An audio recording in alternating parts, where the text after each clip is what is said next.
Hey, I'm Stimming, and this is a new episode of me reviewing a modern classic. This time it's the almighty Korg ER-1 Electribe Rhythm synthesizer. This machine was literally the very first machine, the very first hardware I ever bought. And that's why it looks like this. It came on the market in 1999, last century, and I think I bought it in 2000. I remember needing to save like half a year for the, I don't know how much it was. No, wait, I think I paid euros. That means I think euro came 2001 to Europe. So it was like 350 or 400 euros something. And that was quite a lot of money for me as a 16-year-old boy.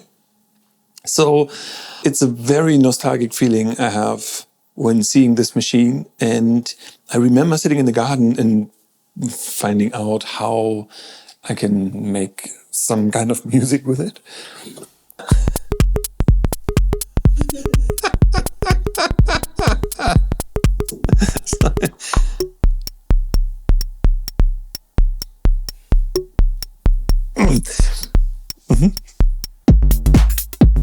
Okay, that's an early one.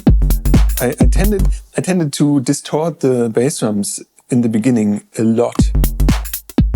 You know?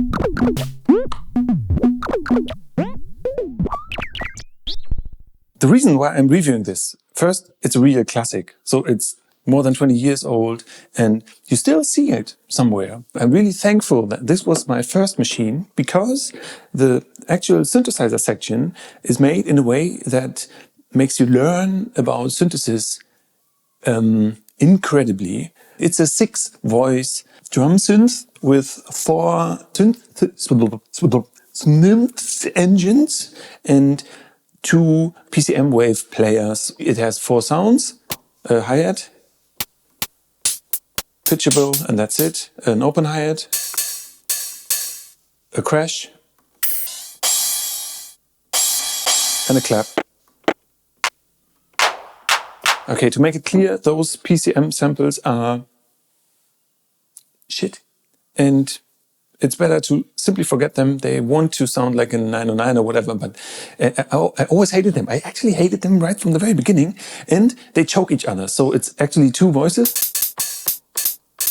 You hear? So you can only use one of those. Then it has 4 synthesizer parts, and let me go back to A01. And those synthesizer parts are they're actually genius. It's very simple, very clear, but the range of sounds you can make with it is incredible. And you also, right from the beginning, learn how synthesis is made. And yeah, I explained the oscillator section in detail. So first you have 2 different waveforms, the sine wave and the triangle wave with a little bit of overtones, but not too many. Then the pitch knob going from very deep, then we go to sine, to very high. I'm sorry. Oh, there's a little bit of modulation. Okay, then there's a modulation depth value, plus and minus, a modulation speed, and the modulation type. Let's start with the saw wave. Very slow and very high mod depth.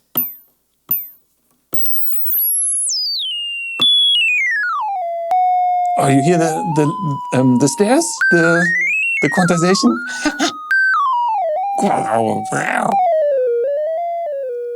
Okay, so that's the opposite of analog. Oh, of course, it's a digital synth. Do I have to mention that? So the mod speed, yeah? It's very, very slow and can become very fast.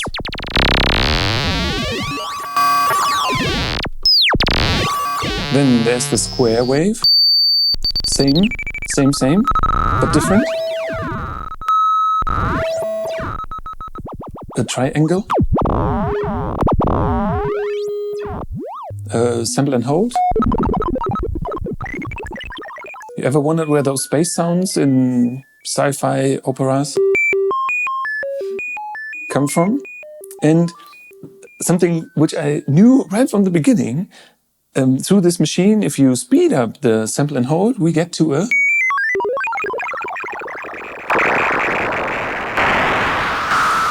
white noise. It's a white noise. You can color it a bit. Yeah. Okay, then there's a special snare modulation type, which has a noise modulation in itself, so it's a little bit more complex. Fun fact, I listen to Villa-Lobos Alcachofa quite often. It's one of my favorite albums, and I think in the very first... this snare drum you hear a lot in the album. And also another trick, which I come to later. Then the one-shot modulation, it's a ramp. Basically, it's an envelope. This is made for being used on kick drums.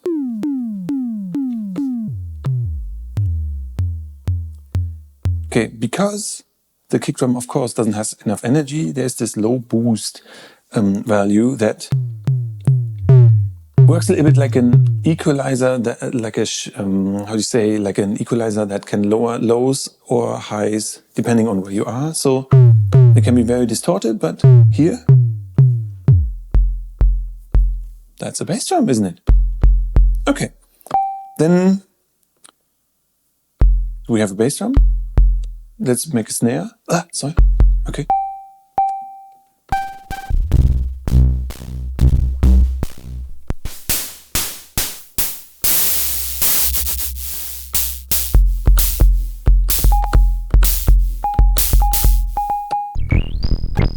Percussion.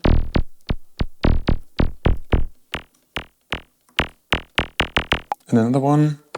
Oh, a hi-hat. I want to use a hi-hat with white noise.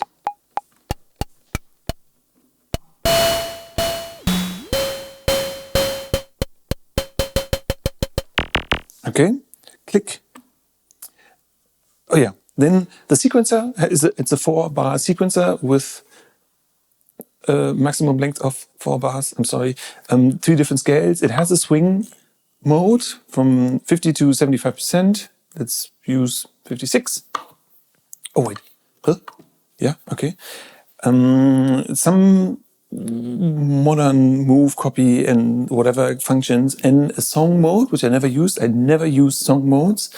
If you want to change something here, you need to stop the machine. Basically, any option, any one of those menus, if you want to change something, the machine needs to be stopped. That's 99.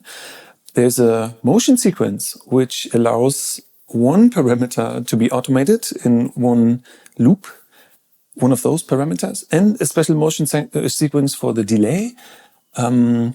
Decay, yeah, then a ring modulation that allows to percussion synthesizer 1 and 2 be ring modulated with each other. And there's a Mark II with a better looking housing that changes the ring mod for a cross modulation. I had this one for whatever reason, and I sold it because this one was enough. I think it's a bit more aggressive sounding, but in the end, it's pretty much the same. It's quite powerful, but I'll show you in a second. And then audio in left and right, which allows for the sequence to be trigger pretty much a gate of the input.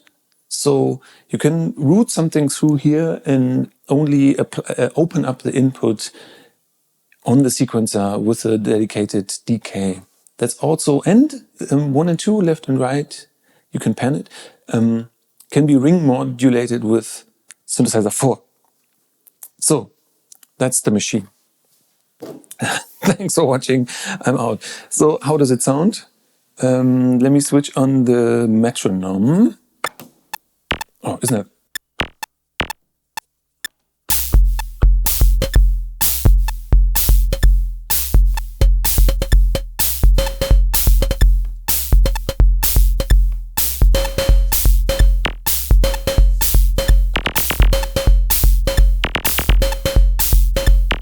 Let's apply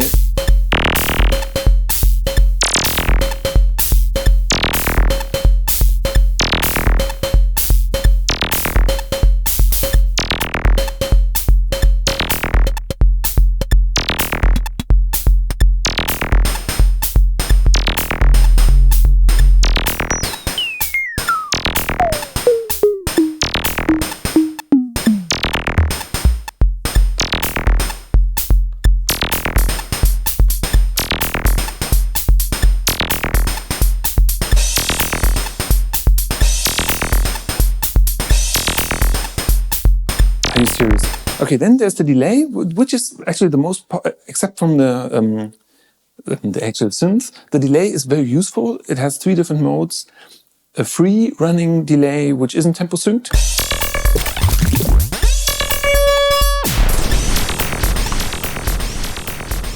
Then you can record a motion sequence with it. The free one, the unsynced one. And this is very good, actually.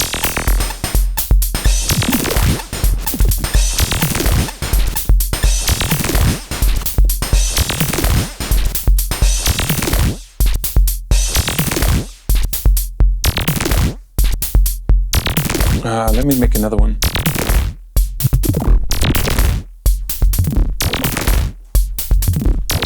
And of course a tempo delay.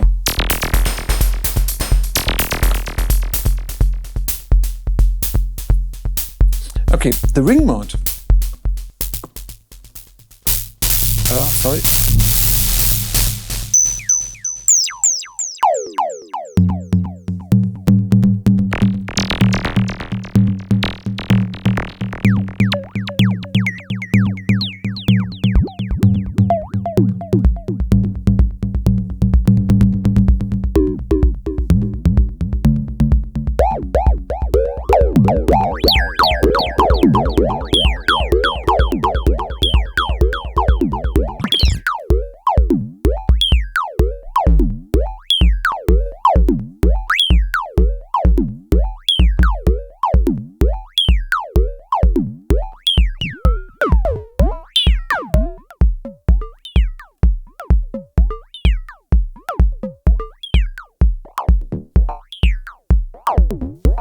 And again, Villa-Lobos, isn't it?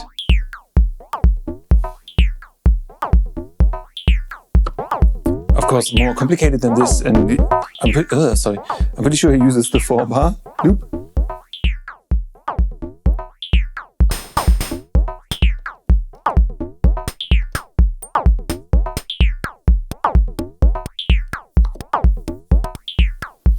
Okay, if I apply a little bit of reverb to the percussion and leave the bass drum and the hi-hat intact, let me just quickly do this here.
It's still a bit useful, isn't it? So let me just go back to the one. left one. There are a couple of presets. Somehow the presets on here sound very, very good. Still today, let me show you, I think in the third ear area.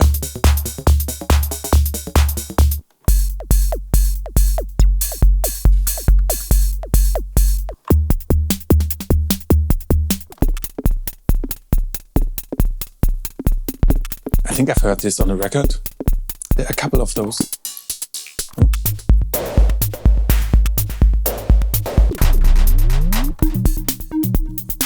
You know this one?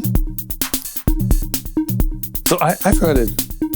What it is it's the square wave in a modulation depth that does some musical context.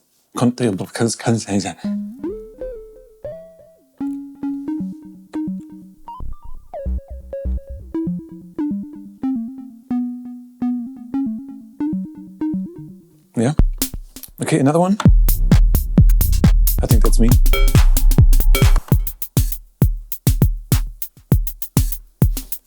Yeah, and so on. So honestly, if you, I haven't used it for a couple of years, and in the preparation of this review, I was like, yeah, it's still pretty cool. And if you get a used one for a good price, I think it's worth consideration, simply because the oscillator section is so well thought out. It's very simple but effective. And I wish other drum synths would have this simplicity in combination with the wide range of possibilities. There is something that immediately came into my mind as soon as I switched it on again. Even if it's quite a powerful sound, there is something very one-dimensional in it. So for me, it always sounds like it is this box, and this box is in the very front, but if you compare it with an analog synthesizer, or you remember the ER-1 Mark III review that I did a couple of weeks ago. Mark IV. Was it Mark IV? Yeah.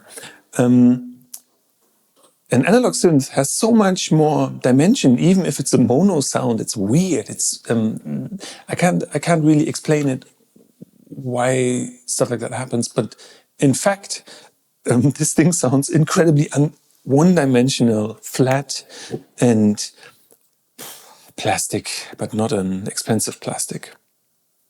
Still, as my very first machine, I'm very happy that I had this one, because I learned so much from it.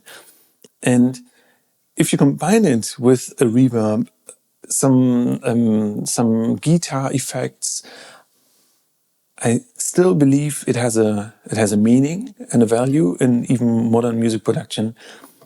In itself, it's a very old, very classic machine, not necessarily classic in a good way. Yeah, that's it. Thanks for watching. I'm going to show you a couple of more presets, yeah?